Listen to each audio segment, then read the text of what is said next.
First question बात करता है, दो स्टेटमेंट्स को देकर पूछा गया, बताइए करेक्ट क्या है। अब देखिए करेक्ट या इनकरेक्ट को यहाँ पर सर्कल में जरूर डालिएगा, सो दैट जब आप क्वेश्चन को सोल्व कर रहे हो वो आपको याद रहे कि क्वेश्चन का आंसर में आपसे एक्सपेक्ट क्या किया जा रहा है। नाउ फर्स्ट स्टेटमेंट कहती है the criteria for disqualification from membership of a state legislature are mention in article 191। Article 191 में दिया गया है कि किस तरीके से स्टेट लेजिस्लेचर से किसी एमएलए की जो डिस्क्वालिफिकेशन होता है उसका क्राइटेरिया, ये सभी चीजें इस आर्टिकल के अंदर मेंशन है। हो सकता है disqualification criteria laid down in article 102 relating to membership of both the houses of parliament.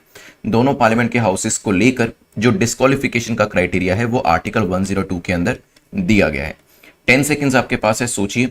Recently election commission of India जो है उन्होंने झारखंड के गवर्नर जो है मिस्टर रमेश बैस, उनको कहा है कि चीफ मिनिस्टर हेमंत सोरेन जो है he should be disqualified as an MLA, क्योंकि उन्होंने इलेक्टोरल नॉर्म्स को वायलेट किया है, ऐसा इलेक्शन कमीशन का कहना है।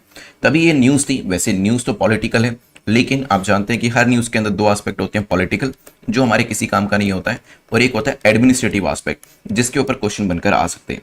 नाउ यहाँ पर जब हम बात करते हैं अंडर आर्टिकल 191 सब आर्टिकल 1, किसी भी व्यक्ति को डिस्क्वालीफाई किया जा सकता है अगर वो लेजिस्लेटिव काउंसिल का या लेजिस्लेटिव असेंबली का मेंबर है, इन केस अगर उसने किसी भी ऑफिस ऑफ प्रॉफिट को होल्ड करके रखा है सेंटर या स्टेट गवर्नमेंट के अंदर, और ऐसे दूसरे क्राइटेरिया जो है वो भी मेंशन किए गए। तो क्या आर्टिकल 191 के अंदर डिस्क्वालिफिकेशन का क्राइटेरिया है?